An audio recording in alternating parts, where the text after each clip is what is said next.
What is that one step every aspirant preparing for civil services should take that can ensure success to them in their journey of preparation? The answer undoubtedly would be mains answer writing. Mains answer writing is indispensable, essential tool to crack UPSC CSE. However, many a times what happens is an aspirant is confused, an aspirant is lost. He or she does not have the confidence to start answer writing. They don't know how to start, where to start, when to start, why to start. Most importantly, why to start.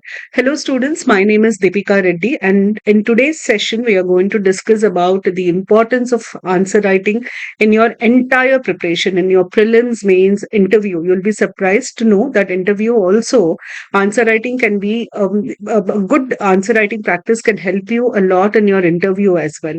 Now, to begin with, let's understand and let me tell you for whom this session is and what I'm going to do. This session is primarily for those aspirants who've just started preparing for UPSC CSE. So for them, they have to know when to start answer writing and where to start. For those aspirants who have given their prelims once, twice, unable to clear their prelims, and they don't know what to do, what difference they have to bring in their preparation in order to clear prelims. So this is also for those aspirants who have finished their coaching. They are gearing up to write prelims, but they want to ensure success in prelims. So we are going to address all these set of students in this particular session. Before I begin, a brief introduction about myself. I have been teaching for civil services and state PCS for the last 15 plus years.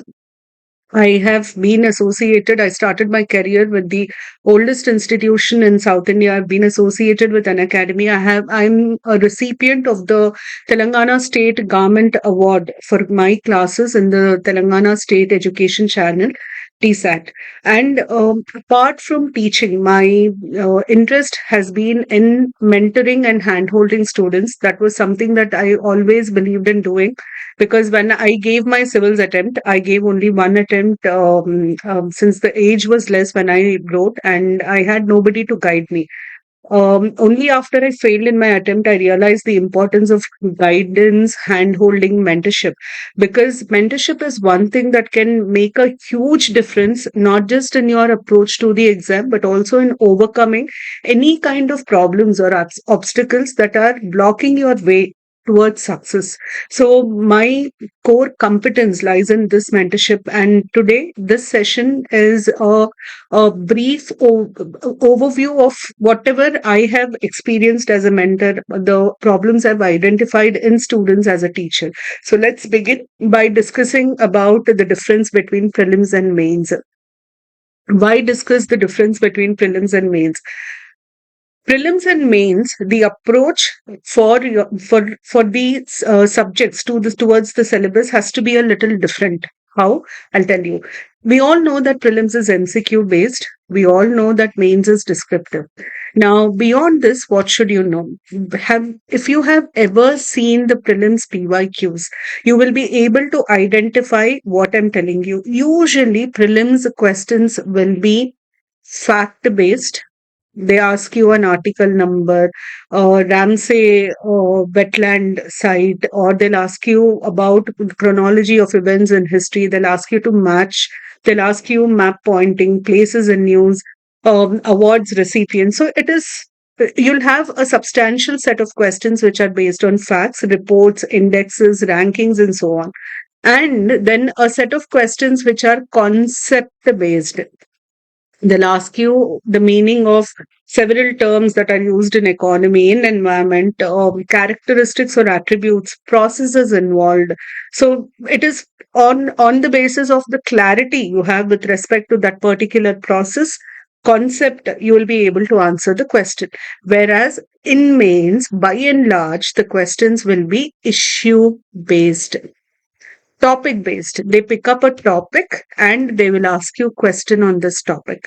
The topic could be a static one like constitutional amendment procedure, or public accounts committee, or art and architecture related to Buddhism, or medieval period related paintings. So it will be a topic, a issue, a theme is there, and they ask you questions related to that.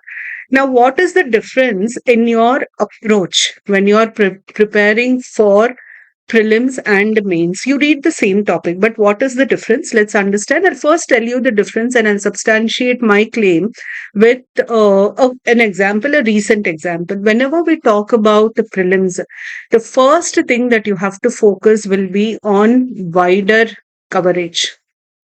It is about covering more things, because in prelims is an elimination stage. They tend to eliminate students by giving questions, broad based questions with wide coverage. Of late they've been including questions on awards, sports, so on and so forth. So you need to cover a lot of issues, you need to cover a lot of things in news and everything related to your subject. For example, you take constitution, you are expected to read everything in constitution because your syllabus mentions constitution. You cannot say how is it that this article was asked. You're supposed to read widely. A wide coverage knowledge is important for prelims, whereas for mains versus, we are not looking at wide coverage, we are looking more at in-depth coverage, in-depth knowledge, because you here it is theme based, issue based questions will be asked. When it is issue based, you should know everything related to the issue. What, when, why, how. Then you have to know about the outcome. And finally, we talk about the impact.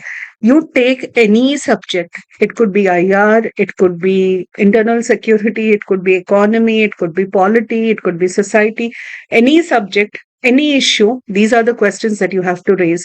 And remember, when you're preparing on any issue or theme, please ensure you raise these questions. What is happening between Israel and Iran? Why is it happening? When did it all begin? How is it unfolding right now? What is going to be the impact, the outcome of this, and how is it going to affect everybody? So when you break it down into smaller questions, remembering them, connecting with them becomes very important. This in-depth knowledge is essential for your mains answer writing. Okay, this is the first difference. The second difference is with regard to the facts. You have to know a lot of facts. Facts could be related to persons, places, events, so on and so forth. All these become important. Here, is it that you don't need facts? There is no doubt you need facts. But here, facts are only for reference, only to substantiate. For example, if there is a question on women and the problems women face in India, then you have to be very, if at all they ask you about the political representation of women, because we have the 106 Constitutional Amendment Act passed, and there is a very good probability of women's representation, political representation being asked. It can be asked from the perspective of empowerment of women. What is the role of political representation in empowerment of women?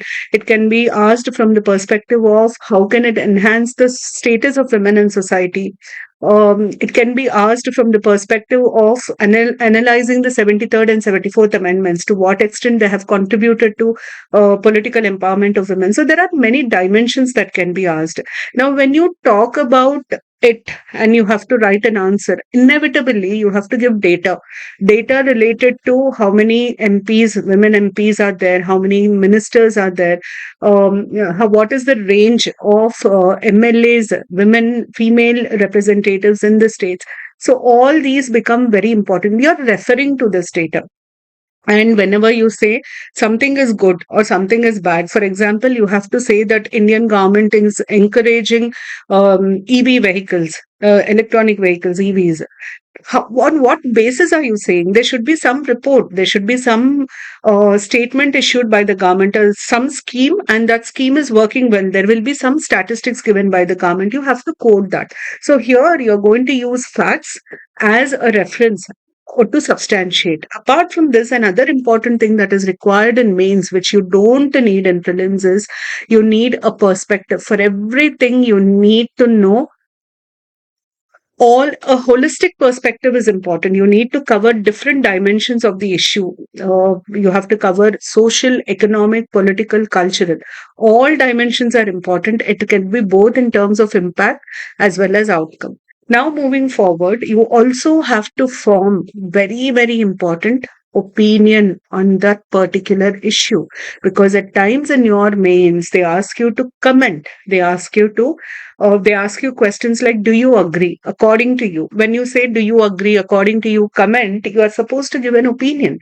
So you have to frame an opinion on whatever is happening, and this opinion should be very balanced, it should be constructive. So these are the differences between prelims and mains. The idea here is to tell you that prelims requires a wider coverage, but in-depth knowledge and clarity will come only when you look at it from a mains perspective. Now, moving forward, I told you I'll give you an example of what could be asked on a recent incident. We all know that a report has been released by the UN on the state of world population 2025. In this report, a lot of statistics, data has been given for us. From the prelims perspective, what is important, and from mains perspective, what is important, let me tell you. From prelims perspectives, one is facts, the stats that is being given with regard to India and world can be asked. Questions can be as simple as, according to the state of the world population 2025 report, which of the following is correct? They'll ask you questions like, India's population in April 2025 has reached approximately this figure. They'll ask you about what is the situation with regards to the aging or the aged population. So, and what is the source of information in this report? The source of information is given in this paragraph. So, all facts related to the report are important. Apart from facts, another important thing that we have to keep in mind is the terms, demographic terms that are referred to in the report. For example, the report predominantly talks about total fertility rate, replacement rate. It talks about population momentum. So, what do we mean by all these terms? They'll ask you this: what is the meaning of this term? Which of the following statements best defines a particular term? So, you have to know about those terms and meanings. From a prelims perspective, this is what we have to read for this. From a mains perspective, we go beyond this. We have to understand what the report is highlighting. The most important highlight in the report is about real fertility goals. This has been specifically pointed out. UN said we are not worried about overpopulation or underpopulation. The real crisis, the real challenge is individuals and couples are not able to realize their real fertility goals. Now, the first question is, what do you mean by real fertility goal? What comes under the term real fertility goal? Real fertility goal is basically the objective an individual has with reference to his or her reproduction. How many children do they want? Whether they want one, two, three is real fertility goals. So the question, and real fertility goals in majority of cases are affected. They are affected by the social norms, by the economic status of the individual, by their career. There are a number of factors that affect them. So this question will be very, very important from the mains perspective, especially in society, which is there in general studies, paper 1. Now, moving forward, apart from this, what are the other major themes that we talk about in from the statistics that is given in the report? One is the societal impact of reduced of total fertility rate in India. In India, the total fertility rate is below the replacement rate. So, why is it like this? Is the first question. The second question is, what will be the impact of this on the future demography, on the society? How should government adjust its policy, especially the population policy, on the basis of this particular finding in the report? That is one question. The second very important question is aging.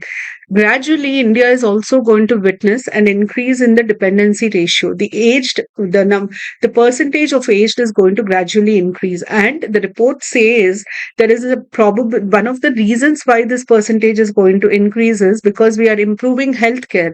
So life expectancy rate is also increasing in India.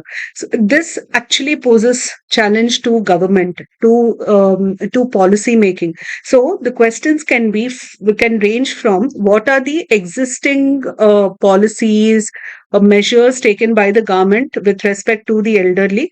What changes should be brought in this, keeping this stats in mind, and we have to suggest accordingly. There are so many things that the government is doing with reference to tackling this aging problem in future. For example, you have so many insurance schemes that have been launched by the government, where we are encouraging people to pay now so that their old age is taken care of.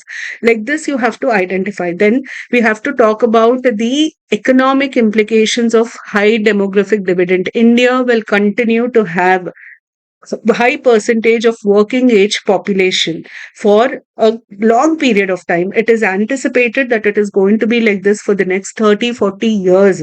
So how is India prepared? Is the government prepared to provide work for them? How are we going to reap this demographic dividend? What are the challenges? What changes should we bring in our public policy? And this is how you have to identify themes and study.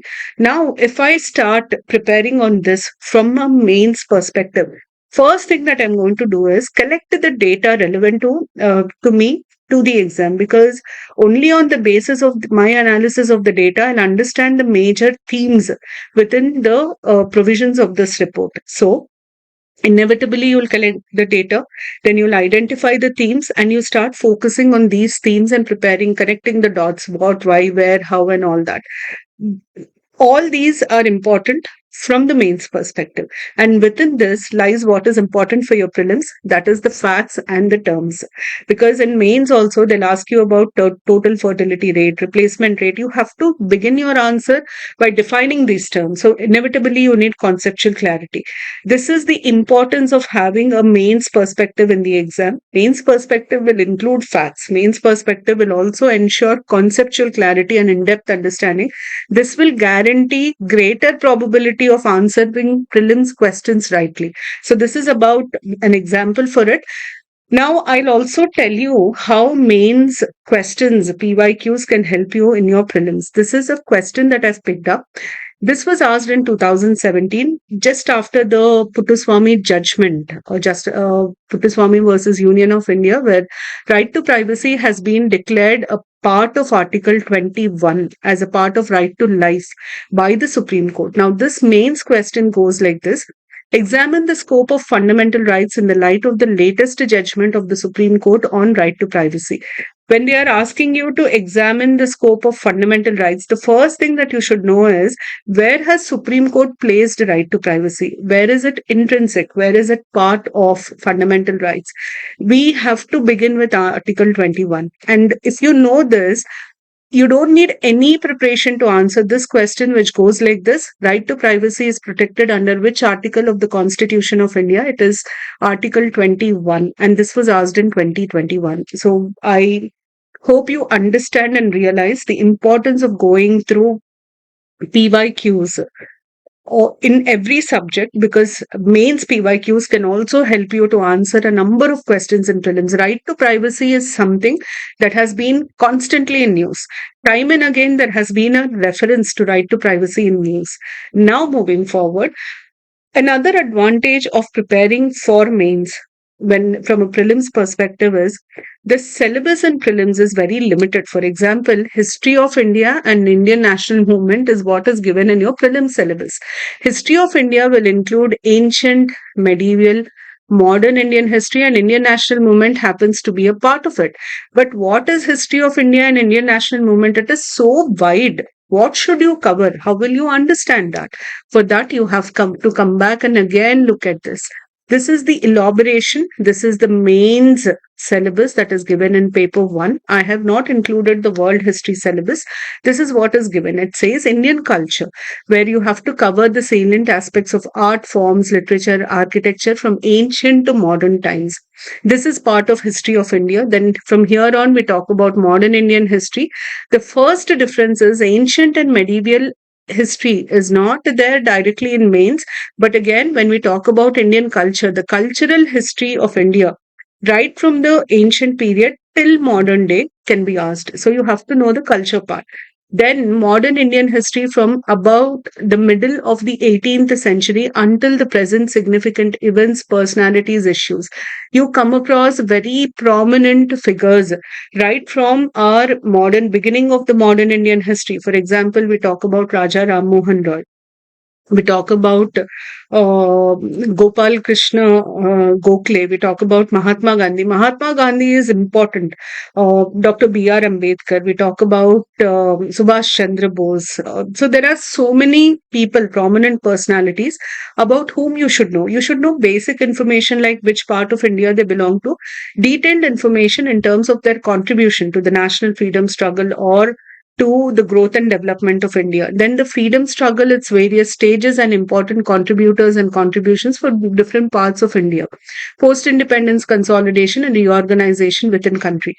Trust me, on reorganization, there have been questions. There have been questions on States Reorganization Commission, Dhar Commission, very, very important JVP committee, post independence consolidation. Questions have been asked on the chronology of emergence of states in India. So, all this you'll know only when you read the main syllabus.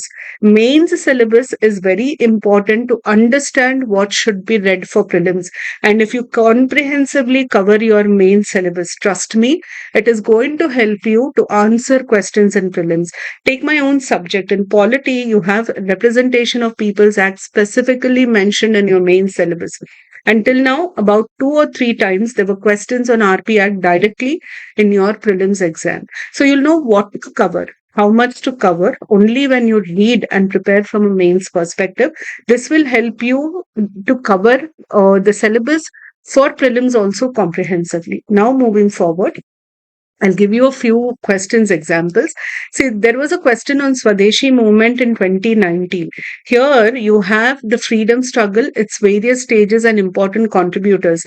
Swadeshi movement is a very important movement in the Indian freedom struggle, in the chronology of events that we discuss from the perspective of India's national freedom struggle. Swadeshi movement, when you read from the mains perspective, you have to know when, where,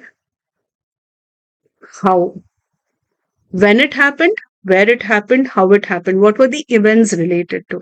Okay, and then we go to the background. We need to understand the causes. When you're talking about the events that happened, you also come across different, the persons, key people, prominent figures who were involved in the Swadeshi movement. How did it end? What was the impact, short term and long term, of Swadeshi movement? Now, when you cover all these questions, you're covering all the facts related to it, you're covering all the personalities associated with it, places related to it, and you're also adding analysis. Now, this question is not direct, it is a little analytical. It says it contributed to the revival of the indigenous artisan crafts and industries. The National Council of Education was established as a part of Swadeshi movement. Now, this you will be able to answer if you know how and impact. And this is how you prepare for your mains when it comes to topics. So this question should help you understand that you have to start preparing on your main syllabus first before prelims. Now, moving forward, these are a few questions that I've identified. Gandhiji has been the most favorite of UPSC exam setters, paper setters. Over the last 10, 11 years, there have been around 6, 7, 8 questions on Gandhiji in history, apart from what is being asked in ethics. And this is a question that was asked in prelims about the Gandhi-Irwin Pact. Now, when we talk about the Gandhian era, even before Gandhi stepped into India, came back to India, we talk about what he did in Africa. And from there, we begin till his death. We talk about everything that he's done, every event related with Gandhi. What is the event? Why did it happen? When did it happen? Where did it happen? Who were the other people involved? What was the aftermath or impact of that event? So we'll link all that. In this, and very important aspect will be the Gandhi-Irwin Pact. So this is how you have to understand how mains preparation can help you for prelims. Now, moving forward, let's talk about when to start answer writing and what is the role of directives in answer writing. Now, firstly, let's understand the meaning of this word directive. Everybody talks about a directive, but what do you mean by it? Directives are basically instructions given in the question. What is the purpose of these instructions? They'll help you to understand what should be your IBC, introduction, body, conclusion, framework of the answer. This you'll understand only when you understand the directives. Directives are very crucial. They'll tell you how detailed your answer should be, how much of depth should be there in your answer, what should be the intro of your answer, how should you conclude your answer. So I'm not getting into the meaning of directives because there are n number of videos which tell you what are the directives, what is the meaning of the directives. But what I'll tell you is, if you really want to understand what is the difference between different each directive, how is one directive different from the other, the best way to understand it is take one question, take a statement or any question, and try to write the answer using different directives. For example, we all know that Dr. B.R. Ambedkar has described Article 32 as the heart and soul of the Constitution of India. So take the statement, Article 32 is the heart and soul of the Constitution of India. One question can be elucidate, the other question can be analyze, the other question can be examine, the other question can be discuss. So, I use these four directives to write the answer. Trust me, by and large, the content of the answer is going to remain the same. But how I introduce the answer, how I arrange the information related to the topic, and how I conclude will change depending on the directive.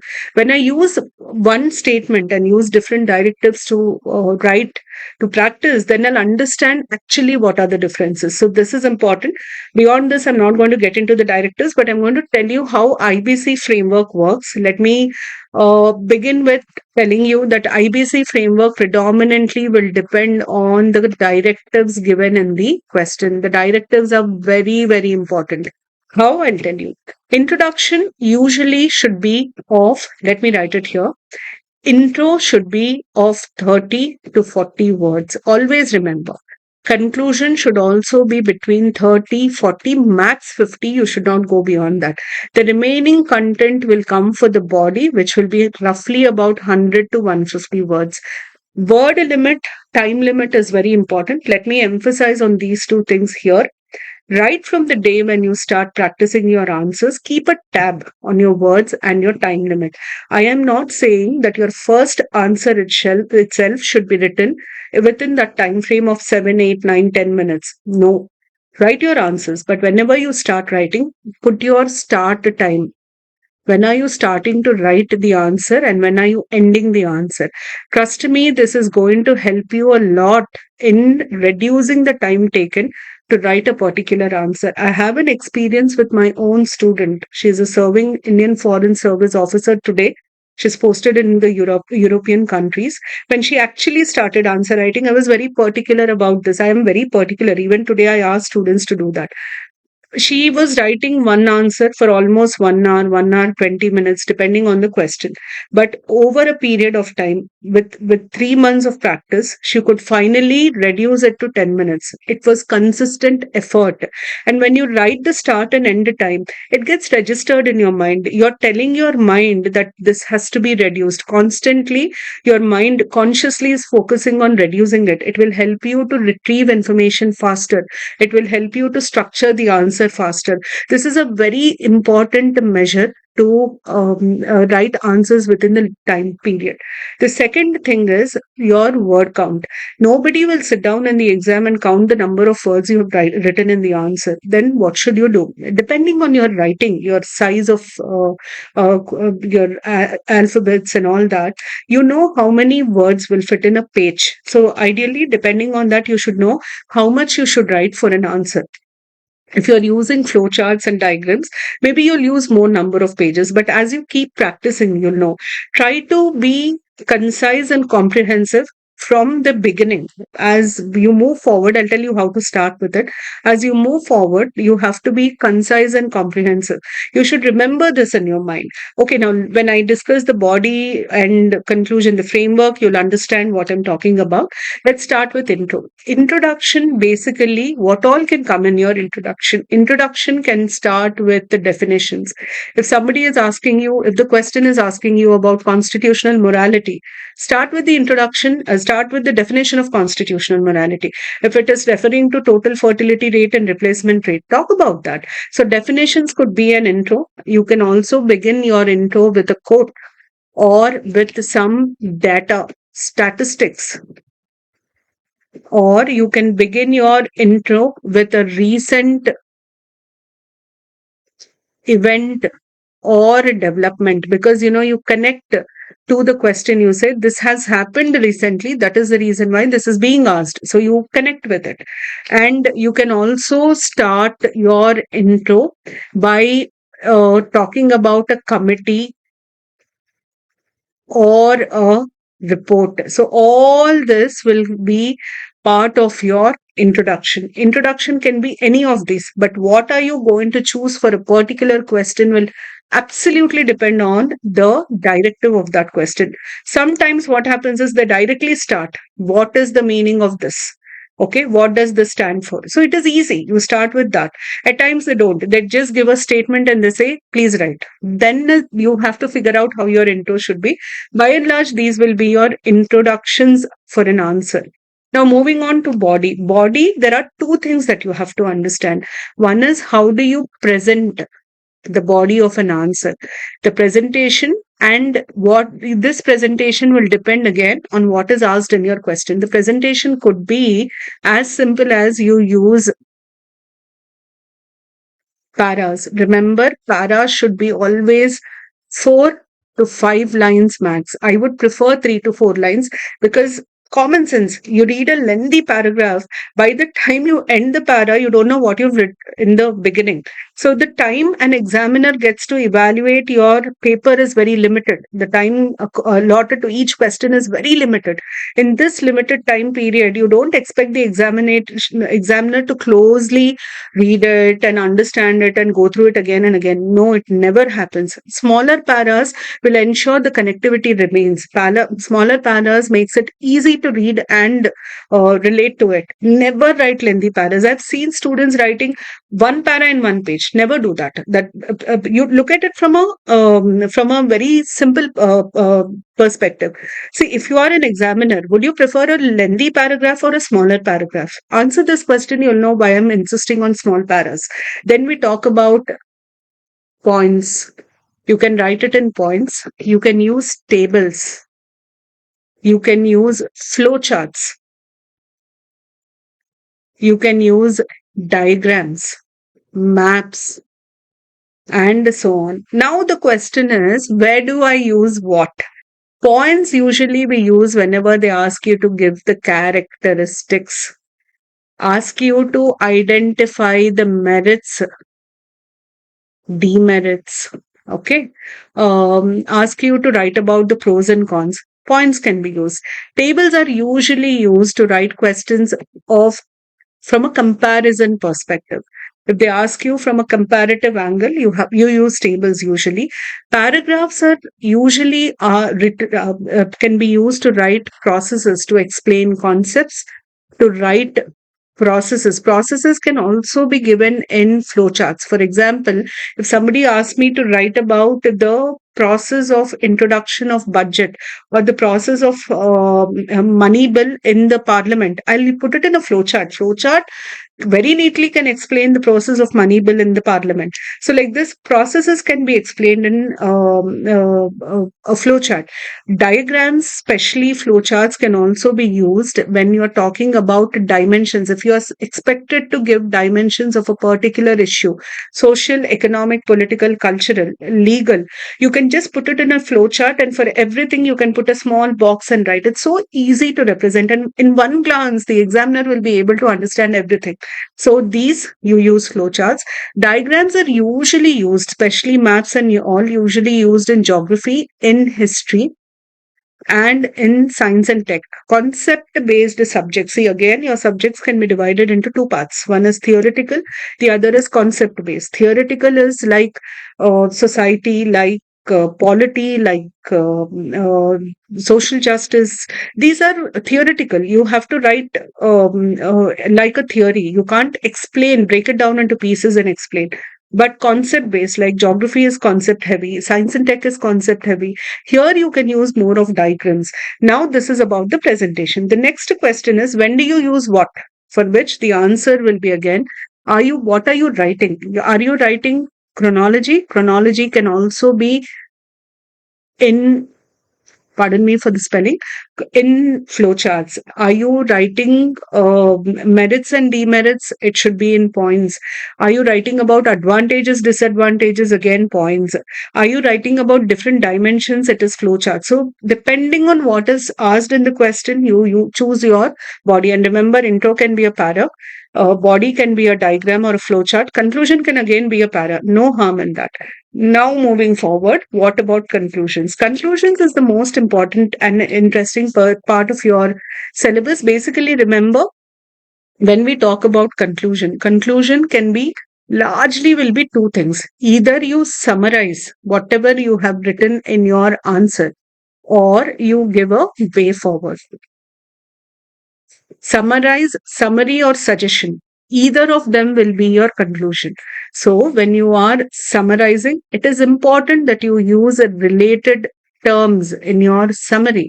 For example, if it is related to women, perhaps you can use terms like women empowerment, importance of women empowerment and inclusive growth, or you talk about economic growth, importance of women and economic growth, depending on the question. So you should be able to use the relative terms and give a larger picture, not just summarize what is given, you have written an answer, but related to the goals of the government, the aspirations of people, the policies, the intent of the government, the long term goals that the government has. So you have to relate it to things like this. Now, way forward suggestions is very, very important, and these suggestions should always be constructive. Never give a perspective that is not constructive. See, it is as simple as, anytime watch a bureaucrat talking, you'll know what I'm telling you. They will never say this is bad, this is ugly. They will always say this is what it is. It can be better. So you should always say this is what we have. We can improvise on it. Constructive criticism is where you talk about improvisation. You talk about it from a positive angle. And we need public servants who have a positive mindset. So it is very important that your approach is constructive. Your suggestions way forward is constructive. So conclusion will be either of these two. What do we take will totally depend on the question and what is the demand of the question. Now, moving forward, I've taken a few questions as an example just to quickly give you an idea. This was a question asked in 2023 in your paper 3 under economy. The question is on care economy and monetized economy, and they're clearly asking you to write the differences. If I have to write the answer, my intro para will begin with what is care economy, what is monetized economy, then a brief table where I give about the differences between care and monetized economy from different angles, like who is involved in care economy, what is the importance of care economy in economy, especially the numbers, what is the importance of monetized economy, especially in numbers, what all will come under care economy, what all will come under monetized economy. These things I'm going to tabulate. The next question that they've asked is, how can care economy be brought into monetized economy through women empowerment? So you have to give suggestions on how you can bring care economy into monetized economy. 1, 2, 3, 4, 5 suggestions you write and conclude. When you're concluding, your suggestions should also be from the angle of women empowerment. Your conclusion should also be related to women empowerment, because majority of the people involved in care economy are women. So keeping that in mind, that point should come in your conclusion and related to women empowerment, inclusive goal, larger socioeconomic goals of the government. With all this, your conclusion should be written. Moving on, the next question is about the labor codes. Here we are talking about the merits and demerits of the labor codes and what has been the progress so far in this regard in 2024. My intro should be about the four labor codes. When was it introduced? Then I talk about the merits, talk about the demerits in context of labor reforms. The merits and demerits should be discussed in context with the prevailing situation of the market and why there is a need for labor reform. And then what is the progress made in this regard? At what stage are these labor codes? Are they being implemented? What are the major issues that we are facing in their implementation? That should come in the later part of your answer. And conclusion should be a very quick summary and way forward. A way forward can be given for this because it is asking you about the progress. Okay. Now, the third question I picked up is from governance, and this is on Citizens Charter. Now, this is a tricky question because it says the Citizens Charter has been a landmark initiative in ensuring citizen centric administration, but it is yet to reach its full potential. Identify the factors hindering the realization of its promise and suggest measures to overcome them. Now, whatever I have underlined and rounded are the keywords in your question. My answer will begin with what is Citizens Charter? When was it started? Because there is a landmark initiative in ensuring citizen centric administration is a statement given. So I have to define Citizens Charter and its purpose. That would be my intro. Then I have to identify the factors that are hindering its realization, meaning Citizens Charter even today is not contributing to what it is capable of. What are the various bottlenecks that we have? There we have many issues. We have the non-acceptance within the government, public servants. We have issues of language. We have issues of a very static and outdated citizens charter. There is no review. There is no working on the feedback. Many a times feedback is not taken. So there are n number of things. And here you can actually quote the ARC because second ARC has specifically given measures, has specifically identified issues in citizens charter and gave suggestions to improvise on them. So you can write about the second ARC. First you write about the issues, then you write about the measures. So definition, importance, issues, measures, and conclusion should be that if these measures are implemented, how they can enhance citizen centric administration. That should come in your conclusion. So this is how you have to write answers. Now, beginning with where to start answer writing.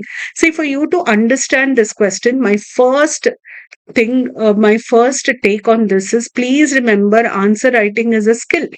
And how do you develop a skill? Any skill. It could be painting, it could be beautiful handwriting, it could be dance, music, any skill you want to develop. The only way is practice. To develop this skill called answer writing, the only way out is practice. Now, should I begin my practice by taking a question from newspaper and starting to write? No, please don't do that mistake. Never ever pick up a contemporary question and start your answer writing. You'll be lost because see, there is a lot of difference in your approach to answer writing as a civil service aspirant and as a student of a conventional education system. In your degree, in your BTech, whatever you've done, you have a set of questions. You prepare on that set of questions. You go write in the paper. You write large answers, big answers. The more number of additionals you take, more will be the marks, is the mindset.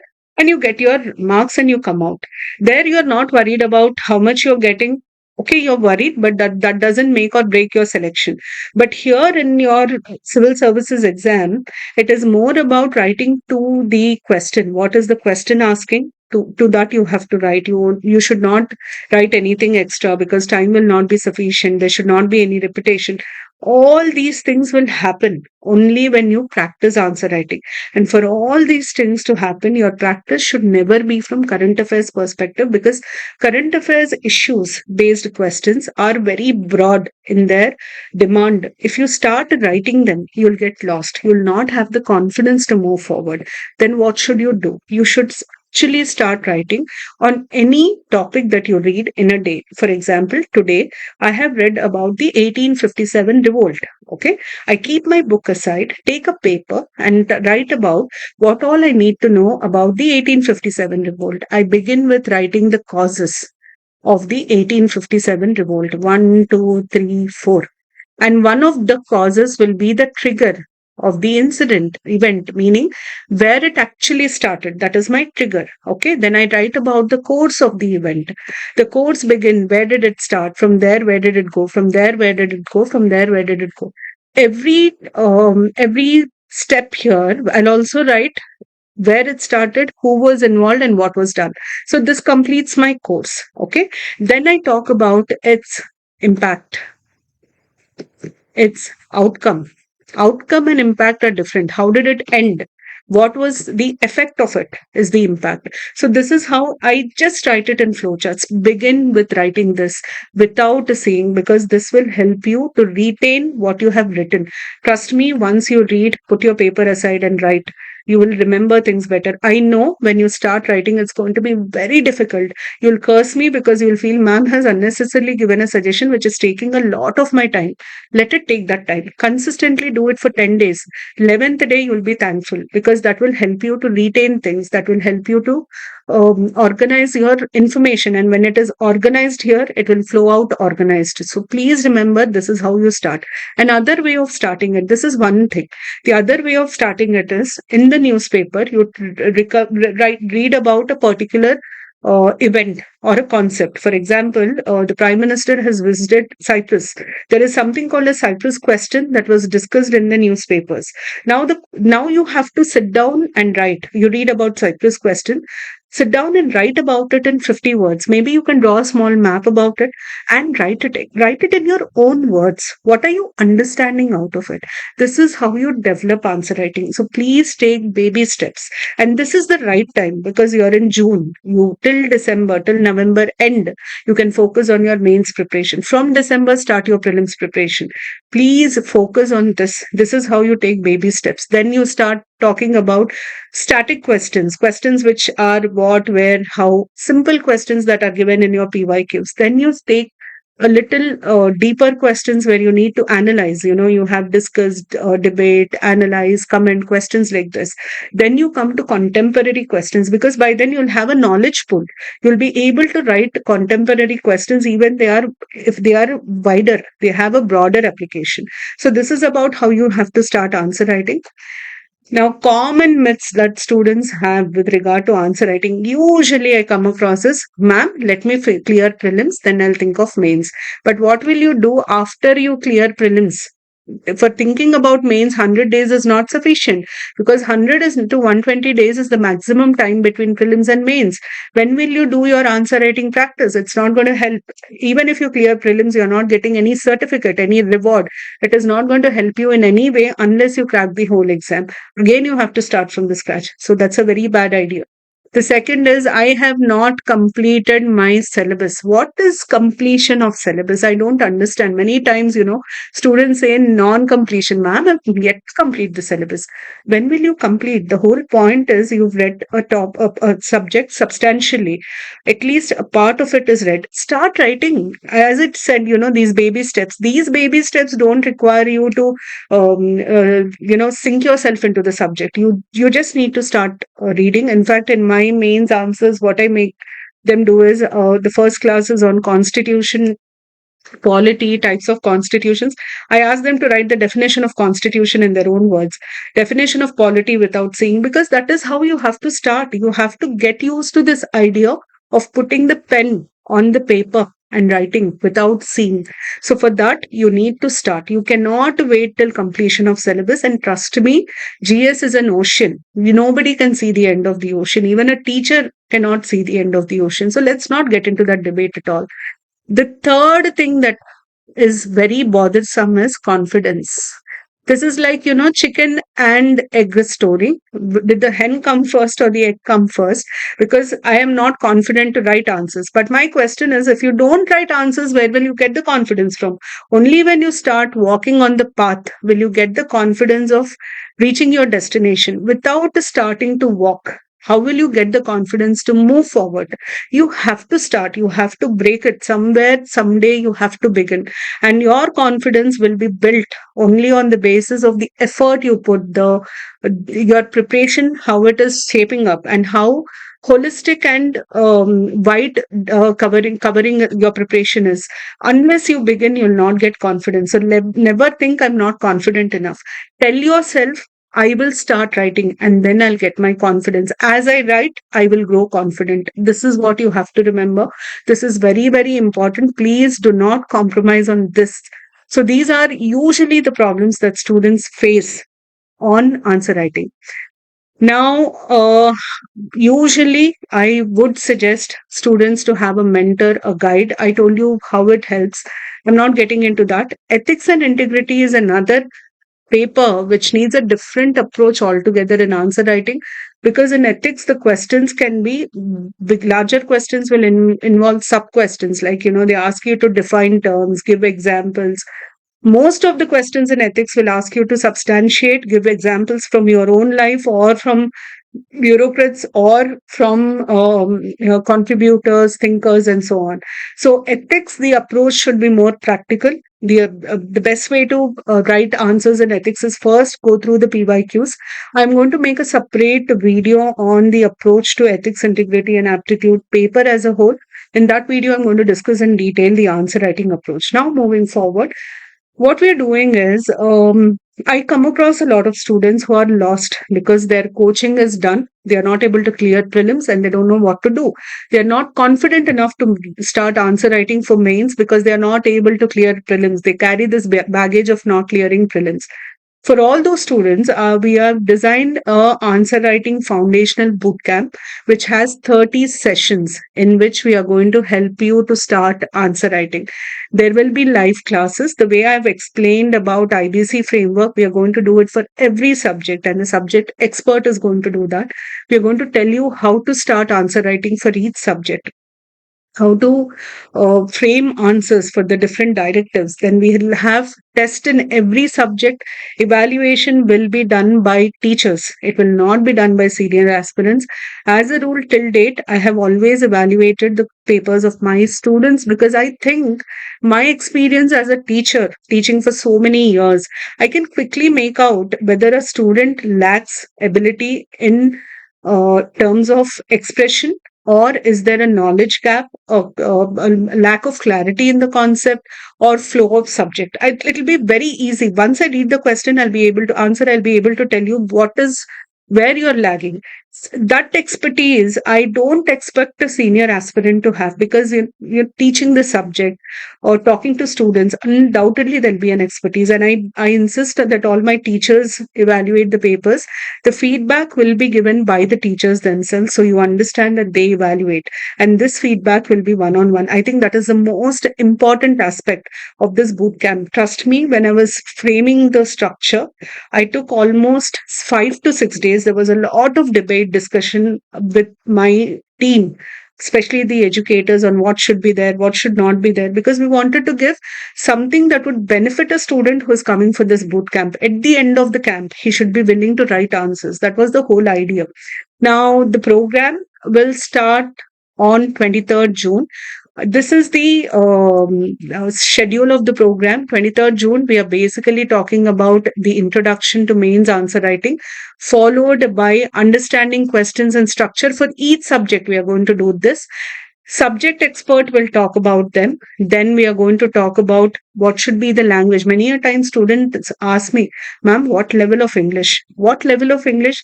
Simple English with no grammatical mistakes. It should be formal. And that is the reason why you should read a text. You should read a newspaper, because they'll tell you how the language should be. Then how do you use value addition? In what way can you enhance your answers? All this will be dealt. Followed by, for every subject, we are going to take the approach. Should you start your answer writing? We'll give you a set of questions which you can use to begin your answer writing. Once we do this, we will talk about the common mistakes that students do in their answers, followed by practice test for every subject. And there will be a live discussion on that. And while we do the live discussion, we also will have feedback and evaluation sessions. Individual feedback sessions will be fixed with the students. The feedback will be given one-on-one so that they understand where they are going wrong. And finally, we'll have one session where we are going to do the peer review and group discussion. We're going to tell overall how it was.